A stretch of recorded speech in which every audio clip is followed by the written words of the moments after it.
Ce programme est financé par les amis et partenaires du ministère de Joyce Meyer.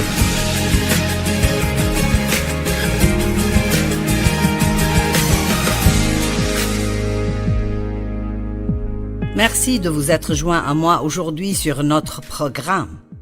Je veux vous parler du pouvoir du libre arbitre. Dieu nous a donné le libre arbitre. Dans Deutéronome 30:19, il dit « J'en prends aujourd'hui à témoin contre vous le ciel et la terre. J'ai mis devant toi la vie et la mort, la bénédiction et la malédiction. Choisis la vie afin que tu vives toi et ta postérité. » Savez-vous que toute décision que vous prenez affecte vos enfants et d'autres personnes? Je veux m'assurer que vous comprenez ceci. Dieu a mis devant nous la vie et la mort. La vie, la mort, ce n'est pas difficile de décider laquelle choisir, ou la bénédiction ou la malédiction. Ce n'est pas difficile de décider laquelle choisir. Il nous donne même un indice au cas où nous ne pouvons pas décider. Choisis la vie afin que tu vives toi et ta postérité. Pourquoi Dieu nous a-t-il donné le libre arbitre? Je pense que c'était comme le risque de Dieu quand il a décidé de donner à l'homme le libre arbitre. Mais il ne veut pas de robots qui n'ont aucune autre option que de faire ce qu'il veut qu'ils fassent. Il veut des personnes qui choisissent, qui décident eux-mêmes de l'aimer, de lui être obéissants, de vivre leur vie pour lui. Et donc ce choix est un grand bénéfice. Il montre que Dieu a mis sa confiance en nous. Le choix nous donne l'autorité. Et j'aime cela. J'aime le verset qui dit que nous récoltons ce que nous semons, parce que cela me donne aussi de l'autorité sur ce qui arrivera dans ma vie. Mais je veux m'assurer que vous réalisez aujourd'hui que non seulement le libre arbitre vous donne l'autorité, mais il vous donne la responsabilité. Et parfois, nous ne pensons pas à cela. Oh, c'est si merveilleux de pouvoir choisir ce que je vais faire. Mais il y a toujours des conséquences à toute décision que nous prenons. Ce pourrait être merveilleuses conséquences, mais si nous prenons la mauvaise décision, alors ce ne sera pas une très bonne conséquence. Et comme les gens aujourd'hui spécialement ne sont pas désireux de prendre responsabilité, il y avait un temps où être responsable était considéré comme la chose honorable à faire. Mais aujourd'hui, il y a beaucoup de personnes qui essayent d'éviter la responsabilité. Mais nous ne pouvons pas faire cela avec les choses de Dieu. Si vous faites du sport régulièrement à la gym, ou vous marchez régulièrement ou quoi que ce soit, vous récolterez les bénéfices de cela. Vous aurez de bonnes conséquences de cela. Vous dites, eh bien j'ai essayé et je n'ai fait qu'être engourdi. Vous n'avez pas essayé assez longtemps pour que ça vous fasse du bien. Mais combien de personnes font... Je suis sûre que vous connaissez des gens qui semblent être 10 ans plus âgés qu'ils ne le sont. Ils se sentent mal, ils n'ont pas de masse musculaire, et ils regardent des personnes qui sont en forme et disent « j'aurais aimé ressembler à cela » ou « j'aurais aimé être aussi fort ». Les gens qui sont forts ne le sont pas parce qu'ils auraient aimé cela, ils le sont parce qu'ils ont pris de bonnes décisions. Et quand je parle de la sagesse, quand j'enseigne du livre des Proverbes, j'aime toujours dire, et c'est ma propre définition de la sagesse, et je pense qu'elle est exacte. La sagesse est de choisir de faire maintenant ce qui vous rendra heureux plus tard. Quand nous vivons d'après les émotions, nous faisons ce qui semble être bon. Mais plus tard, très souvent, nous regrettons d'avoir pris cette décision.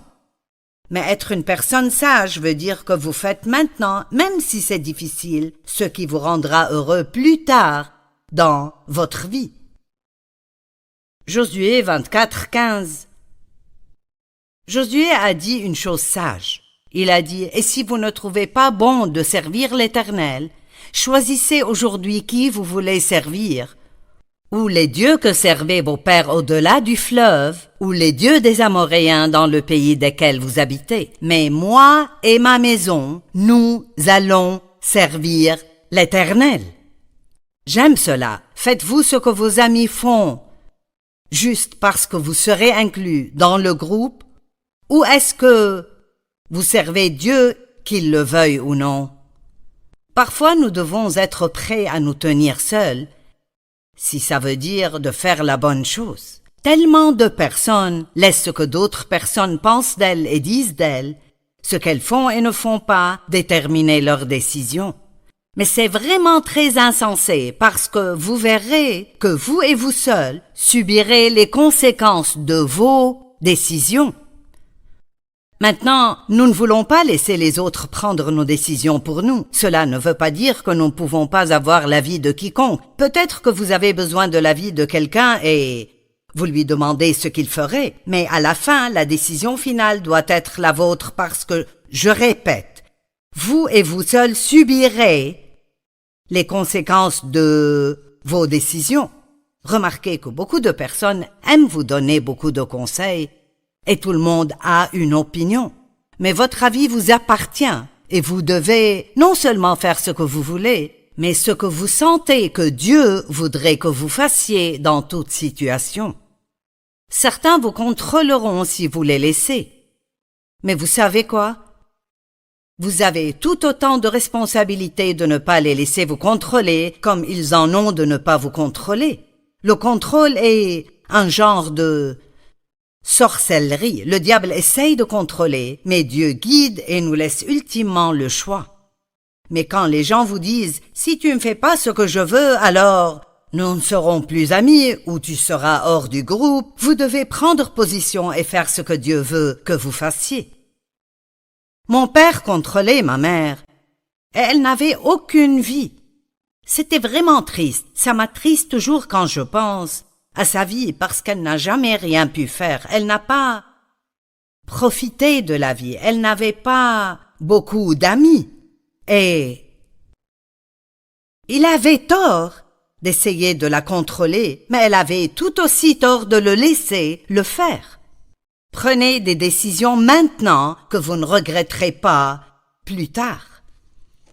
Qu'est-ce que le regret? Il veut dire que vous êtes désolé, que vous êtes déçu ou angoissé, de ressentir le chagrin, de pleurer, de ressentir la perte de quelque chose, la détresse concernant une action prise ou non prise. Et certains d'entre vous ont cela maintenant.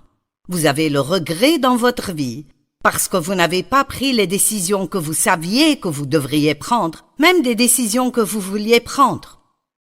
Combien souvent savez-vous ce que vous devez faire et vous allez dans la bonne direction, mais quelqu'un d'autre critique votre décision et vous décidez de faire ce qu'il pense que vous devriez faire au lieu de faire ce que vous croyez que Dieu veut que vous fassiez. Je vous implore d'essayer de plaire à Dieu, pas aux hommes. Plaisez à Dieu, pas aux hommes. L'apôtre Paul a dit quelque chose de puissant dans Galates 1:10, et j'y pense souvent. Il a dit « Et maintenant, est-ce la faveur des hommes que je désire, ou celle de Dieu? Est-ce que je cherche à plaire aux hommes? Si je plaisais encore aux hommes, je ne serais pas serviteur de Christ. » La traduction amplifiée dit « Si j'essayais d'être populaire parmi les hommes, pensez à ceci. Nous voulons être populaires, nous voulons que les gens nous aiment. Mais il dit, si mon but était d'être populaire parmi les hommes, il dit, je ne serai pas maintenant apôtre du Seigneur Jésus-Christ. Je me demande aujourd'hui combien de personnes manquent leur destinée parce qu'elles laissent d'autres personnes contrôler leur vie au lieu d'être assez courageuses pour suivre la direction du Saint-Esprit.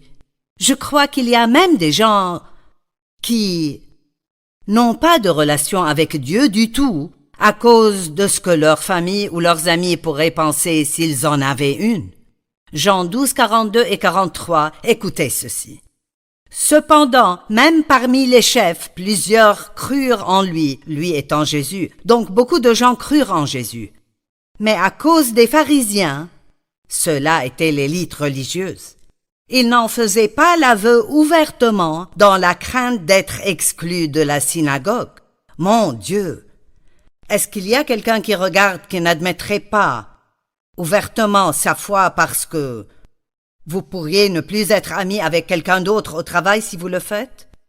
Combien de personnes n'admettraient pas leur foi ouvertement parce que vous ne serez pas invité à la fête si vous le faites? Ou les gens penseront que vous êtes tous ce qu'ils appelleront prêchi-prêcha ou bien un bigot, vous savez, un fanatique radical. Mais si vous allez être radicaux, soyez radicaux pour Jésus, pas pour ce que le monde vous offre. Prenez la décision de faire ce que Dieu veut que vous fassiez, pas ce que les gens veulent que vous fassiez. Je ne dis pas que nous ne devrions pas plaire aux gens. La Bible nous dit en fait de vivre pour plaire aux autres et pas pour nous-mêmes, mais il parlait de ne pas être égoïste et égocentrique. Ce dont je parle est que si vous devez décider entre « je vais plaire à Dieu » ou aux hommes, alors vous devez prendre la décision. Vous ne devez pas, vous avez le choix. Mais vous devriez choisir de mettre Dieu en premier. Si vous recherchez le royaume et sa justice en premier, sa façon d'être et de faire, alors toutes ces autres choses vous seront données par-dessus. Gardez toujours Dieu en premier et tout le reste ira bien. Être guidé par le Saint-Esprit est une marque de maturité spirituelle. Romains 8, 14 dit « Car tous ceux qui sont conduits par l'Esprit de Dieu sont fils de Dieu. » Une traduction dit « enfant de Dieu », l'autre dit « fils de Dieu ». Ça montre que nous appartenons à Dieu quand nous sommes guidés par le Saint-Esprit. Donc je vais vous parler de quelques décisions que vous devez prendre. Nous devons tous les prendre, et elles sont toutes assez simples. Mais elles sont certaines des choses qui nous donneraient le plus de problèmes si nous ne prenons pas les bonnes décisions. Donc, tout d'abord, choisissez de dépasser votre passé. Vous savez, votre histoire n'a pas besoin d'être votre destinée.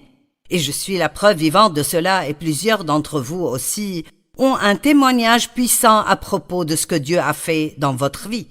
J'ai été abusée par mon père, abandonnée par ma mère. J'ai épousé le premier gars venu parce que je voulais juste m'enfuir. Il m'était infidèle depuis le début. M'a abandonnée plusieurs fois dans d'autres villes et est parti. J'ai été blessée souvent. J'avais beaucoup de raisons d'être amère et rancunière, et je l'étais pendant longtemps, mais ce n'est pas la façon de Dieu. Et donc j'ai finalement réalisé de l'Écriture et grâce au Saint-Esprit que j'avais besoin de lâcher ce qui est derrière et de persévérer pour les choses qui sont à venir. Si vous n'avez pas fait ça et si vous pleurez aujourd'hui à cause de quelque chose que vous auriez dû faire il y a 20 ans, vous devez lâcher cela. Si vous êtes toujours en colère à cause de quelque chose que quelqu'un vous a fait il y a 10 ans, vous devez abandonner cela et leur pardonner et persévérer pour les bonnes choses que Dieu a pour vous dans votre avenir. Soyez remplis d'espérance, ne soyez pas juste pleins de regrets. Avez-vous une mentalité de victime? Ou avez-vous une mentalité d'avoir la victoire dans votre vie? Qu'importe le passé, quand vous recevez Christ comme votre sauveur, la Bible dit que vous devenez une nouvelle créature. Pensez à cela, une nouvelle créature. Écoutez 2 Corinthiens 5, 17. Si quelqu'un est dévoué à Christ, le Messie, il est une nouvelle créature, une nouvelle création, une créature complètement nouvelle. Les choses, conditions morales et spirituelles anciennes sont passées. Voici toutes choses sont devenues nouvelles. Quelqu'un doit être encouragé par cela. Vous n'êtes pas ce que vous étiez. Dès que vous recevez Christ comme votre sauveur, tous vos péchés sont pardonnés, non seulement les péchés passés, mais les péchés présents et les péchés futurs. Mais vous devez recevoir le pardon pour lequel Jésus a déjà payé quand il était sur la croix. Quoi que Dieu veuille nous donner, nous devons le recevoir par la foi. Et donc je vous dis que vous ne devrez pas vivre votre vie maintenant basée sur ce qui vous est arrivé ou ce que vous avez fait dans le passé.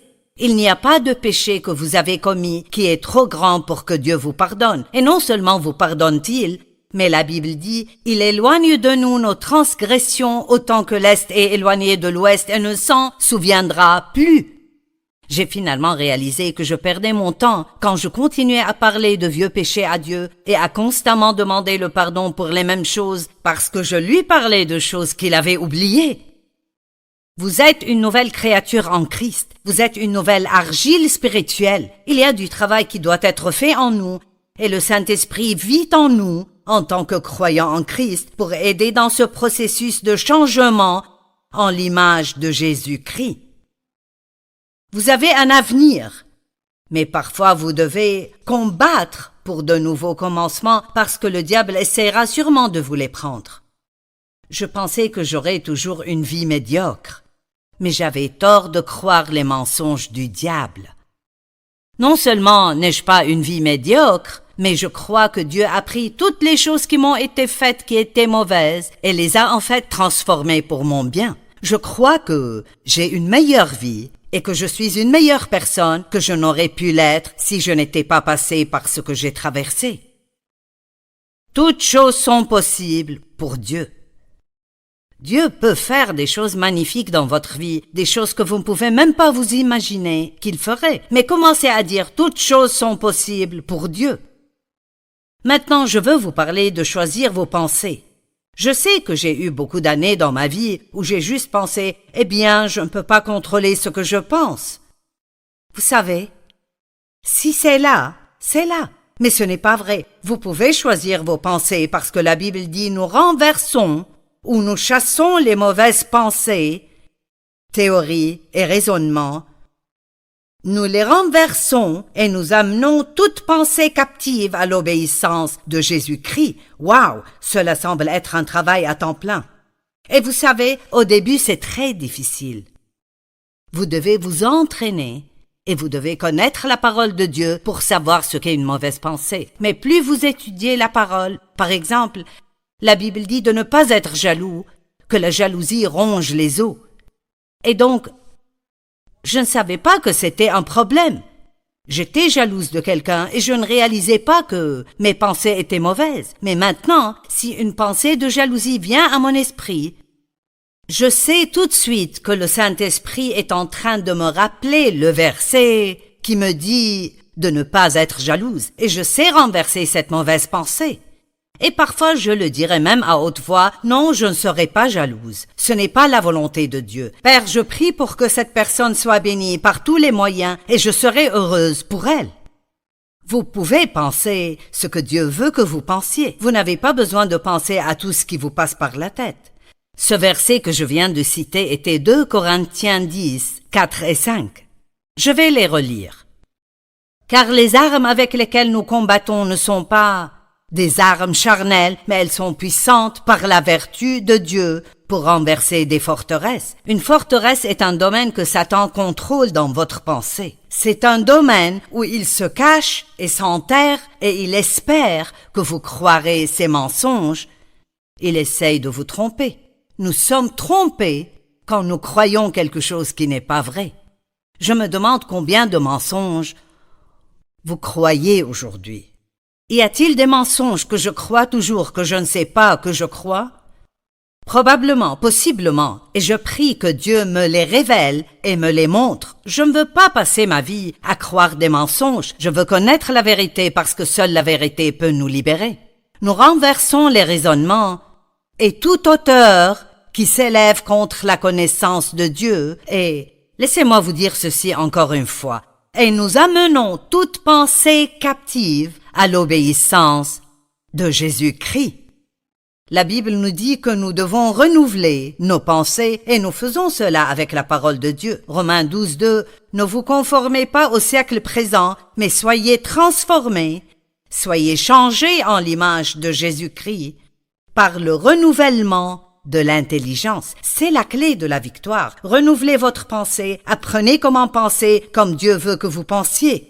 Si vous voulez avoir ce que Dieu veut que vous ayez, alors vous devez apprendre à penser comme Dieu veut que vous pensiez et dire ce que Dieu dirait, pas juste parler et penser d'après vos émotions et penser toutes sortes de choses que le monde penserait. Ne nous conformons pas à ce monde. Nous devons être transformés, changés entièrement par le renouvellement de notre pensée. Afin que vous discerniez quelle est la volonté de Dieu, ce qui est bon, agréable et parfait. Ce verset dit que si vous voulez vraiment un jour voir la volonté parfaite de Dieu manifestée dans votre vie, alors vous devez travailler avec le Saint-Esprit pour que votre pensée soit renouvelée d'après la parole de Dieu. Une autre décision. Choisissez vos mots très attentivement. La Bible dit qu'aucun homme ne peut dompter la langue et que c'est un mal qu'on ne peut réprimer. Et donc, il nous faut l'aide de Dieu. Je prie tous les jours, Dieu surveille ma bouche pour que je ne pêche pas contre toi avec ma langue. Dieu, que les mots de ma bouche et la méditation dans mon cœur te soient acceptables. Je sais que je ne peux pas le faire sans Dieu et je fais toujours des fautes avec ma bouche. Mais ceux d'entre vous qui parlent beaucoup, vous devez faire doublement attention parce que les gens qui parlent beaucoup ont tendance à faire plus de fautes avec leur bouche que ceux qui sont un peu plus silencieux. La Bible dit « Soyez prompts à écouter, lents à parler ». Comme nous le disons souvent, juste pour rire un peu, Dieu désire que nous écoutions plus que nous ne parlons parce qu'il nous a donné 2 oreilles et une bouche. Autrement, il nous aurait donné 2 bouches et une oreille. Proverbe 18-21 dit vraiment tout. La mort et la vie sont au pouvoir de la langue. La mort ou la vie, les mots ont du pouvoir. Quiconque l'aime en mangera les fruits. Vous savez, les mots sont des récipients de pouvoir, comme ce verre qui contient mon eau dont je vais boire maintenant. Miam miam, très bon. Mais vous savez, nous pourrions avoir rempli ce verre de boue. Cela n'aurait pas été bon. Vos mots sont des récipients de pouvoir et vous pouvez choisir, voici notre grand mot de nouveau, vous pouvez choisir comment vous voulez remplir ces mots. En fait, la Bible dit dans Jacques 1, 26, si quelqu'un croit être religieux, sans tenir sa langue en bride mais en trompant son cœur, la religion de cet homme est vaine. Oh mon Dieu! Savez-vous que certaines personnes religieuses sont les personnes les plus commères que vous pourriez trouver? Certaines, pas toutes, Dieu merci, mais certaines sont très critiques, elles jugent les autres, elles sont négatives, et elles pensent qu'elles sont si religieuses parce qu'elles vont à l'église 2 ou 3 fois par semaine. Mais la Bible dit que votre religion est sans valeur et vaine si vous ne contrôlez pas votre langue. Nous prenons toutes sortes de décisions tous les jours. Vous pouvez être amer et rancunier, ou vous pouvez pardonner. Vous pouvez vous apitoyer sur vous-même, ou vous pouvez prendre responsabilité pour votre attitude, vos pensées, vos paroles, et demander à Dieu de vous changer. Vous pouvez vous plaindre concernant votre vie, ou faire quelque chose de votre vie. Vous pouvez parler de ce que vous n'avez pas, ou être reconnaissant pour ce que vous avez. Vous pouvez choisir maintenant de faire de ceci un nouveau commencement pour vous. Vous pouvez choisir d'être reconnaissant, de faire confiance, d'avoir la joie, la paix. Vous pouvez choisir de ne pas vous apitoyer sur vous-même, être jaloux, énervé, ou amer, ou rancunier. Ce sont des choses qui empoisonnent nos vies et volent notre joie. Commencez aujourd'hui à prendre de bonnes décisions, des décisions qui sont conformes à Dieu, et vous allez voir de nouvelles choses merveilleuses arriver dans vos vies.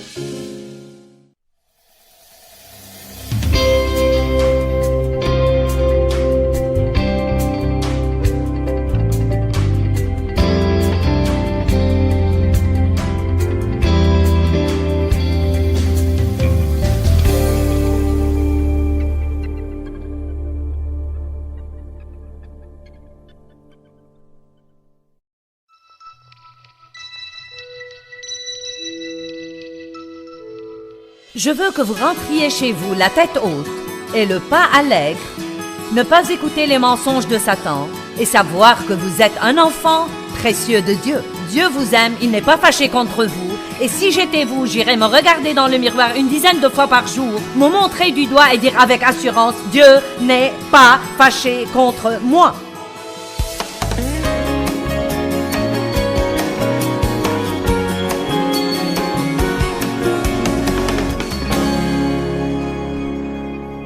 Je veux vous parler ce matin du remède au manque d'assurance, car nous avons une épidémie de manque d'assurance dans le monde aujourd'hui.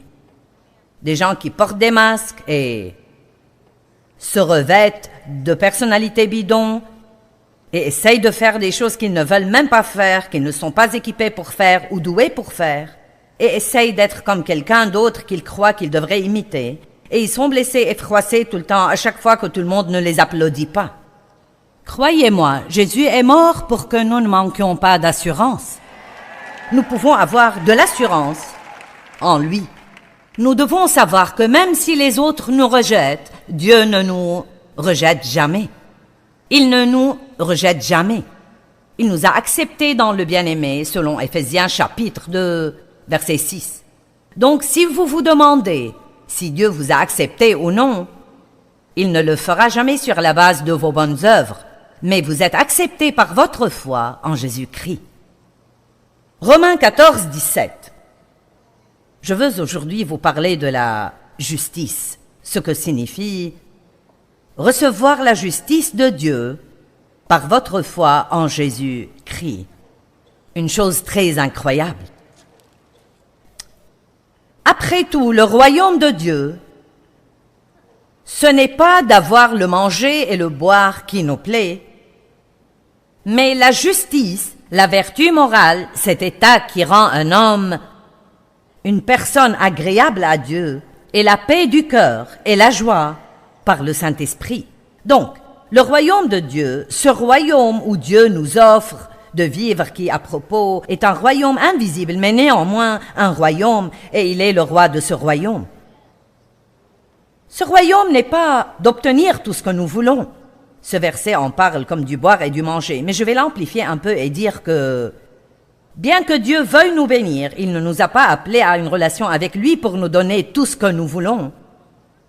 Eh bien, des fois, nous demandons des choses qui sont absolument les pires pour nous, mais nous ne le savons même pas. Nous nous demandons pourquoi Dieu ne nous les donne pas et nous devons le remercier pour sa sagesse, parce qu'il ne nous donne que ce qu'il veut que nous ayons et non pas tout ce que nous demandons. Vous vous rappelez le fils prodigue? Il a demandé son héritage et le père le lui a donné.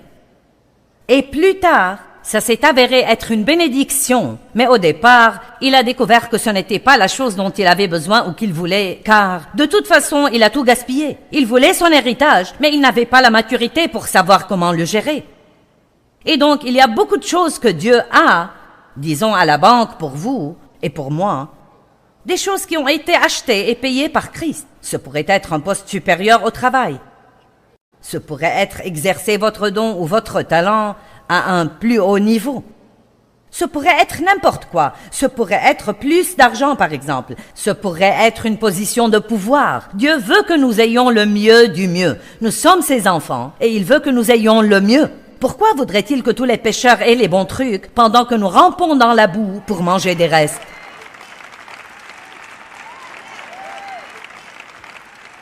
Certains pensent que c'est peut-être une bonne idée, mais vous n'en êtes pas sûr. Eh bien, je crois que c'est parce que pour si longtemps, nous avons senti que nous ne méritons rien et que servir Dieu, c'est donner sans rien avoir. Mais je suis ici pour vous dire que Dieu veut que vous soyez bénis, mais il veut que vous ayez d'autres choses qui sont plus importantes et nous devons avoir ces autres choses avant de recevoir ce qu'on appelle les bénédictions physiques ou matérielles. Le royaume de Dieu, ce n'est donc pas avoir tout ce que je veux. Ce n'est pas avoir la bonne étiquette sur mes vêtements ou conduire la bonne voiture ou avoir le bon poste au travail ou les bons amis. Le royaume de Dieu, c'est le plus grand avantage du royaume, c'est la justice, savoir qui vous êtes en Christ, avoir la paix avec vous-même, ne pas vivre sous la condamnation tout le temps. Simplement, Dieu n'est pas fâché contre moi. Il m'aime bien que je sois un coquin parfois. Je suis pardonné, complètement pardonné. Chaque jour est un jour tout neuf, un départ tout neuf. La miséricorde de Dieu est nouvelle tous les jours et je m'aime en Jésus-Christ.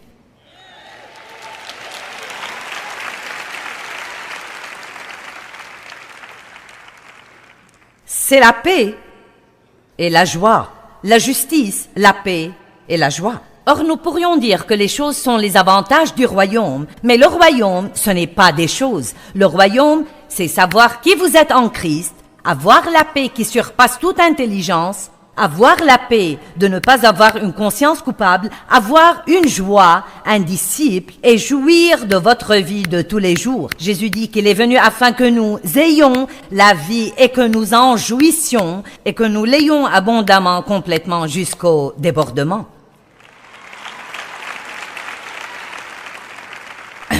Donc, après avoir passé de nombreuses années comme chrétienne, non mais j'ai reçu Christ quand j'avais 9 ans et donc j'étais régénérée depuis longtemps, mais j'ai passé beaucoup d'années sans même savoir ou comprendre ce qui m'était arrivé. J'allais à l'église avec des parents que nous visitions et je voulais être sauvée. Et le pasteur n'a pas fait un appel à l'hôtel ce soir-là et j'étais déçue. Mais j'avais 2 de mes cousins avec moi. Je les ai attrapés par la main et j'ai dit « Allons, nous allons descendre et être sauvés. » Je trouve ça plutôt drôle car je disais aux autres ce qu'il faut faire depuis longtemps. Et je suis allée au pasteur et mes larmes coulaient à flots et j'ai dit « Est-ce que tu peux me sauver ?» J'ai reçu Christ. Non mais mon âme a été nettoyée. Ne sachant rien, néanmoins, j'ai triché dans un jeu de cache-cache le lendemain et j'ai cru que j'ai perdu mon salut. Et c'est plutôt une histoire drôle, mais n'est-ce pas vraiment ce qui nous arrive beaucoup de fois? Vous savez, nous recevons un nouveau départ avec Christ, puis nous faisons quelque chose de mauvais. Oh, je l'ai perdu. Donc nous croyons que nous devons nous réengager et nous reconsacrer et refaire tout à nouveau. Et vous savez, être sauvés de nouveau. Et bien que vous soyez régénérés, vous allez faire des erreurs et tricher dans un jeu de cache-cache, pour ainsi dire, de temps en temps dans votre vie. Car bien que vous soyez mort au péché, cette nouvelle partie de vous, cette partie régénérée de vous, ne veut rien avoir avec le péché. Romains 6, 23 dit, vous êtes mort au péché. Le péché n'est pas mort. Le péché est toujours bien vivant sur la planète Terre. Et le diable, quand j'étais une enfant de 9 ans et que ma tête était contre le mur de la maison blanche de ma grand-mère, et mes cousins étaient allés se cacher, m'a tenté de jeter un coup d'œil furtif. Je ne savais rien sur résister à la tentation, donc j'ai jeté un coup d'œil et j'ai cru que j'ai perdu mon salut. Et à partir de ce moment-là, jusqu'à mon âge de 20 ans, c'est incroyable ce que le diable peut nous mentir et nous voler des choses que nous n'avons vraiment pas perdues, mais si nous croyons que nous les avons perdues, ce sera notre réalité. Et je me demande combien de gens qui sont ici, combien de ceux qui nous regardent à la télé, peut-être que vous aviez une fois une bonne relation avec Dieu, puis vous avez fait une grosse erreur et le diable a dit c'est fini. Dieu ne veut rien à faire avec vous, il est fâché contre vous, il vous a oublié, vous ne pouvez jamais revenir. Eh bien, le diable est un menteur. Et ne le laissez pas vous faire ce qu'il m'a fait et vous dépouiller de 10 ou 15 ou 20 années de votre vie avant que vous ne vous réveilliez et réalisiez que c'était un mensonge et une tromperie et que Dieu vous aimait tout le temps. Il n'a jamais arrêté d'un iota de vous aimer. Et le fait même que vous voyez ce programme en ce moment, vous le regardez à la télé, ou vous avez mis ce CD dans votre platine laser, ou vous êtes une personne qui a décidé de venir ici aujourd'hui, ou peut-être quelqu'un qui vous a conduit ici et vous n'étiez même pas sûr que vous vouliez venir. Laissez-moi vous dire quelque chose. Dieu essaye de vous dire aujourd'hui qu'il se soucie de vous. Dieu a un bon plan pour votre vie. Peu importe d'où vous êtes venu, l'important c'est où aller maintenant. Allez, nous avons tous un passé. Le diable nous rappelle que nous avons un passé, mais je suis ici pour vous dire que vous avez un avenir. Nous avons tous un avenir et ne vous sous-estimez jamais. Donc, quand j'ai épousé Dave, et qu'il m'a demandé si je voulais aller à l'église avec lui, j'ai été heureuse de faire ça. Je voulais aller à l'église et j'ai passé beaucoup d'années à être une personne religieuse. Et je sais que j'étais régénérée, mais je ne savais rien sur l'importance d'avoir une relation avec Dieu. Puis quand j'ai appris la foi et comment je pouvais espérer en Dieu pour avoir des choses, non mais j'espérais en Dieu pour toutes choses que vous pourriez imaginer. Non mais d'une plus grande maison à une promotion, à un manteau de fourrure et ainsi de suite. Non mais des choses stupides. Les dernières choses au monde dont j'avais besoin. J'avais besoin de caractère, j'avais besoin de maturité, j'avais besoin de grandir en Dieu, j'avais besoin du fruit de l'esprit. Et tout ce que je faisais était de demander à Dieu de me donner un tas de trucs.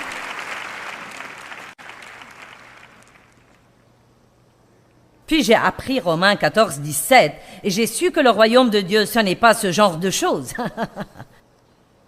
Mettez en suspens les choses que vous demandez.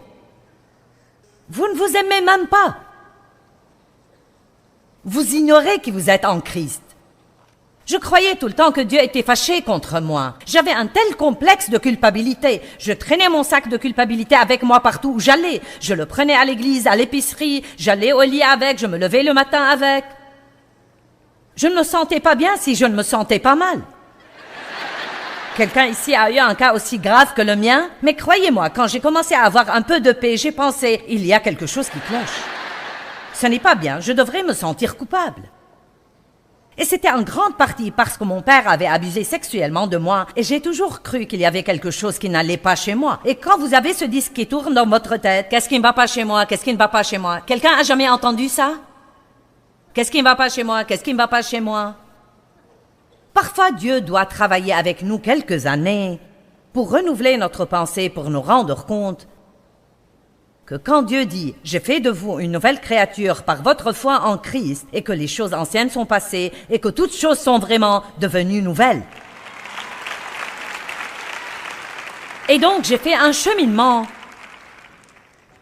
parce que je n'avais aucune justice. Je me sentais coupable tout le temps. Je n'avais aucune paix. Et tous ceux qui me côtoyaient, je ne leur donnais pas beaucoup de paix non plus. Qui sait que si vous n'avez pas de paix, vous pouvez affecter les personnes autour de vous s'ils vous le permettent? Je n'ai pas pu affecter Dave parce qu'il ne m'a pas permis de le rendre malheureux. Et bien sûr, je n'avais pas de joie et je ne jouissais pas de ma vie. Et donc j'ai décidé d'abandonner les mauvaises recherches et de commencer vraiment à rechercher ce que Dieu voulait que je recherche. Et j'ai fait un cheminement pour apprendre qui j'étais en Christ. Et j'aurais aimé vous dire qu'il y avait un groupe de gens qui m'ont enseigné ces choses comme je suis en train de vous les enseigner, mais ce n'était pas le cas. J'ai dû les découvrir toute seule, donc ça m'a pris plus que ça va vous prendre peut-être. Et je rends grâce à Dieu maintenant pour ce que je sais. Et chaque fois que vous apprenez un peu de vérité, remerciez Dieu pour cette vérité que vous avez parce que c'est une vérité qui vous libère. Et j'essaye de partager avec vous beaucoup de vérités ici ce week-end. Je ne sermonne pas, ce n'est pas de la publicité. Ce n'est pas une session de majorette pour le Saint-Esprit où j'essaye de vous exalter puis de vous renvoyer chez vous. Je veux que vous rentriez chez vous la tête haute et le pas allègre, ne pas écouter les mensonges de Satan et savoir que vous êtes un enfant précieux de Dieu. Dieu vous aime, il n'est pas fâché contre vous, et si j'étais vous, j'irais me regarder dans le miroir une dizaine de fois par jour, me montrer du doigt et dire avec assurance, Dieu n'est pas fâché contre moi. Faites ça jusqu'à ce que ça devienne une réalité dans votre vie. Vous voyez, ce qu'il y a, c'est que ces choses que Dieu nous offre, ces choses du royaume, la justice, la paix, la joie, la sécurité, la confiance, toutes ces choses merveilleuses, l'assurance, sont toutes des choses pour votre âme. Et quels que soient les vêtements que vous mettez sur votre corps, quel que soit le groupe auquel vous appartenez ou la voiture que vous conduisez, que votre nom soit sur une porte de bureau ou sur une petite plaque sur votre bureau, nous nous enthousiasmons pour des choses stupides. Nous croyons que c'est si important. Si vous êtes malheureux à l'intérieur, rien de tout ça ne fait de différence. Vous me comprenez? Certains des gens les plus célèbres au monde sont certains des gens les plus malheureux au monde. C'est pourquoi beaucoup d'entre eux finissent par s'adonner à la drogue et se stimulent à quelque chose tout le temps. Ils ont tout ce que les gens croient qui les rendrait vraiment heureux. Et pourtant, ils ne sont pas heureux. Parce qu'on ne peut pas être heureux si on n'a pas la justice, la paix et la joie dans le Saint-Esprit. Et je ne parle pas en fait d'une paix que vous avez quand tout va bien avec vous. Je vous ai lu la liste hier soir. J'ai fait pendant 42 jours une liste des différentes choses qui m'étaient arrivées. Et pendant 40 jours, j'ai eu 34, soi-disant, tribulations différentes. Et je ne m'en serais même pas souvenu si je ne les avais pas notées. Et je les ai notées pour en faire un message. Et ce qu'il y a, c'est que parce que maintenant j'ai vraiment cette paix, et je sais que Dieu m'aime vraiment, et je sais qu'il marche devant moi, et je sais qu'il peut s'occuper de tous mes gâchis, et je fais confiance à Dieu pour résoudre toutes ces choses, une par une. Si vous attendez de ne plus avoir de circonstances puantes pour avoir la paix, vous allez attendre longtemps.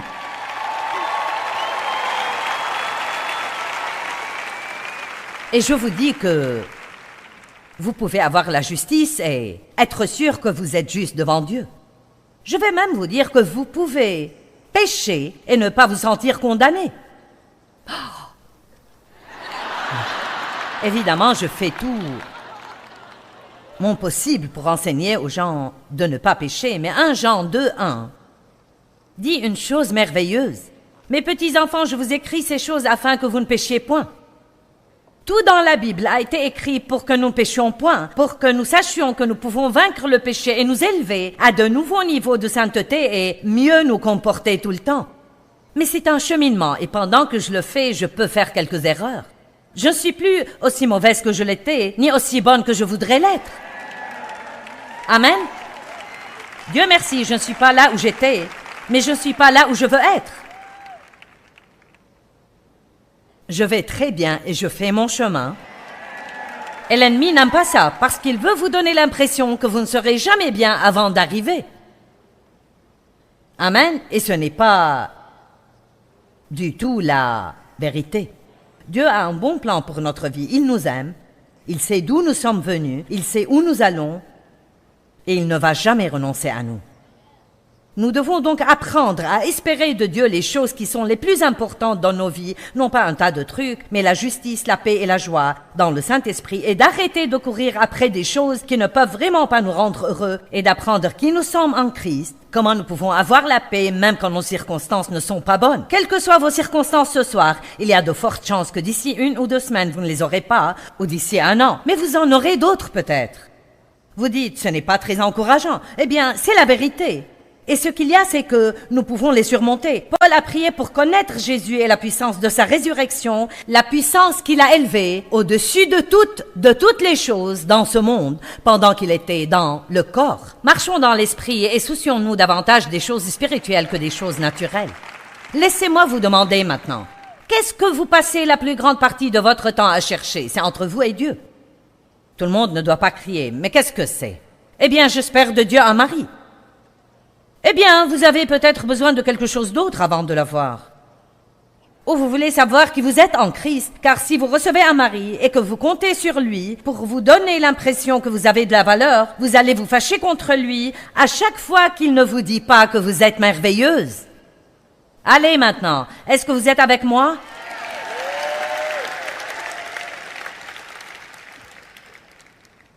Vous dites, j'espère en Dieu pour me donner des enfants. Eh bien, ayez d'abord un petit fondement de paix dans votre vie. Car vous ne devez pas avoir d'enfants avant de connaître la paix. Amen. Donc, apprenons à espérer en Dieu pour les choses importantes et non pas espérer en Dieu pour un tas de trucs qui viendront au moment opportun. Ce sont des avantages du royaume. Ils viendront au moment opportun. Nous devons nous revêtir de la justice. Sachez qui vous êtes en Christ. C'est si important de comprendre cette expression, en Christ.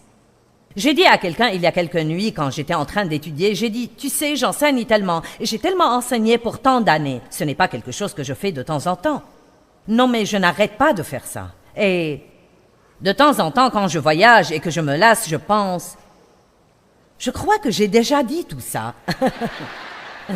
Et je me demande si les gens se lassent d'écouter la même chose. Et je sais que ça n'a pas l'air d'être la même chose pour vous, mais la chose que je ne dois pas oublier, c'est qu'il y a des gens ici aujourd'hui et des gens qui nous regardent à la télé pour qui ceci est une nouvelle toute nouvelle. Vous n'avez rien entendu de pareil toute votre vie. Non mais vous dites, sérieusement, Dieu n'est pas fâché contre moi? Sérieusement, je peux être juste devant Dieu, je peux croire que je suis juste devant Dieu, je peux avoir la paix, je peux avoir la joie. T'es vraiment sérieuse? Et donc je vais continuer à le dire aux gens et continuer à le dire aux gens jusqu'à ce qu'il n'y ait plus de gens sur terre qui sont dans l'esclavage.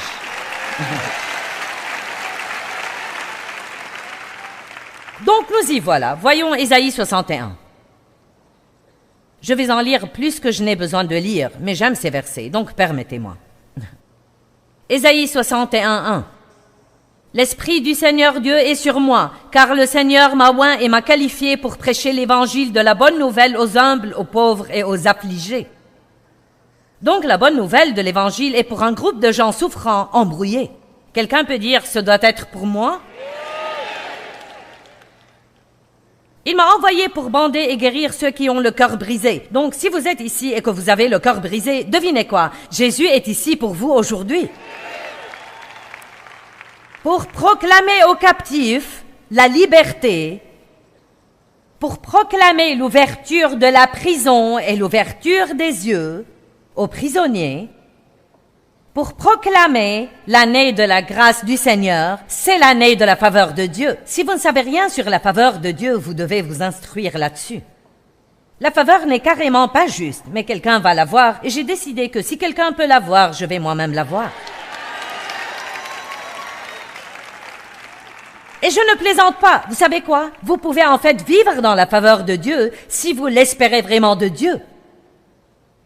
Nous devons prier et demander des choses à Dieu. Eh bien, si Dieu veut que j'ai ça, sœur, il me le donnera. La Bible ne dit pas ça. Elle dit dans Jacques 4, « Vous ne possédez pas parce que vous ne demandez pas. Vous ne possédez pas parce que vous ne demandez pas. » Quelqu'un d'entre vous a jamais demandé à Dieu de lui donner la faveur? Je demande ça à Dieu tout le temps. Il y a certains qui ont levé la main, mais là encore, je parie que plus de gens ici n'ont pas jamais une seule fois dit « Dieu, je te demande de me donner la faveur où que j'aille aujourd'hui. » Quand je prie, je dis « Dieu, je veux juste que tu te montres. Donne-moi une grâce radicale pour que ce soit évident que tu me favorises. » Vous dites « Tu ne crois pas que c'est un peu égoïste? » Non! Comme j'ai déjà dit, la faveur n'est pas juste. Dieu va la donner à quelqu'un et il vaut mieux que ce soit moi. Amen. Jésus est venu pour dire, je veux te donner la faveur. Tu es mon préféré. Je veille sur toi. J'ai un bon plan pour toi. Juste pour une minute, arrêtez de penser que Dieu aime le monde entier et pensez qu'il vous aime à vous. À vous. La faveur. L'année de sa faveur. N'espérez pas pour peu pour vous débrouiller, espérez pour le mieux. Oh, merci, merci.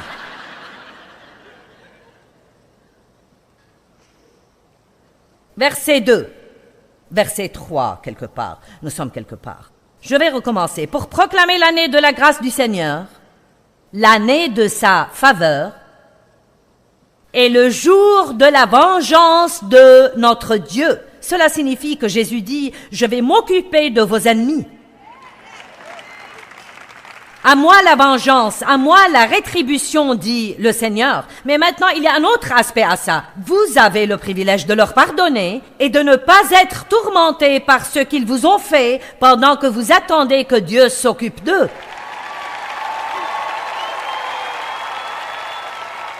Mais hey, si vous continuez à vous débrouiller seul, Dieu ne fera rien avant que vous ne finissiez. Mais c'est un autre message, n'est-ce pas? Pour consoler tous les affligés, pour accorder la consolation et la joie aux affligés de Sion, pour leur donner l'ornement au lieu de la cendre, une huile de joie au lieu du deuil, un vêtement de louange au lieu d'un esprit abattu. Ça alors, quel échange! Dieu prend votre gâchis et vous donne sa bénédiction. Vous voyez, tout ce que Dieu nous offre, c'est quelque chose que nous ne méritons pas. mais il veut que nous le recevions par la foi. Allez, c'est la grâce. La grâce est une manifestation de la faveur de Dieu dans notre vie. Vous ne recevez pas quelque chose parce que vous le méritez. Vous devriez vous humilier et dire, Dieu, je vais le recevoir parce que tu as envoyé ton Fils pour le payer. Je sais que je ne le mérite pas, mais c'est ce qui le rend si radicalement étonnant.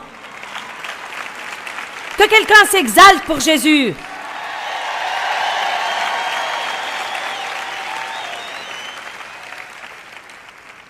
Puis il continue à parler. Nous allons maintenant sauter au verset 7. J'aime ça. Au lieu de votre première honte, vous aurez une récompense double. Ton peuple se réjouira de sa part. Par conséquent, dans leur pays, non pas quand ils mourront et iront au ciel, mais dans leur pays, ils posséderont le double de ce qu'ils ont perdu et leur joie sera éternelle. Puis-je vous dire quelque chose? Dieu va toujours vous donner plus que ce que le diable ne vous a enlevé. Vous m'avez entendu, j'ai dit que Dieu va toujours vous donner plus que ce que le diable ne vous a enlevé.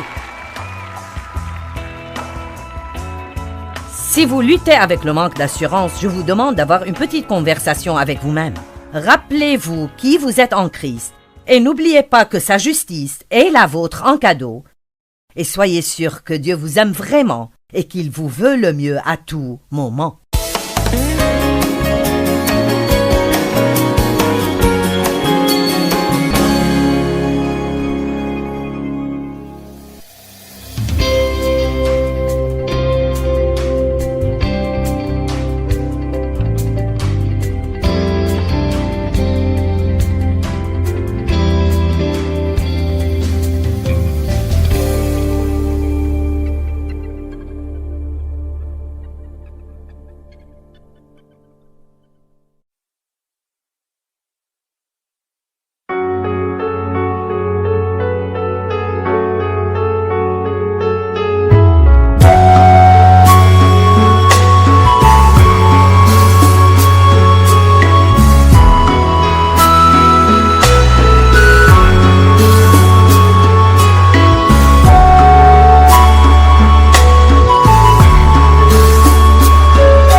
khắp phương trời vẫn nhớ tới quê hương. Người về đây thăm làng trù quê mẹ và làng sen quê cha, xúc động bồi hồi người rơi giọt lệ thương mái nhà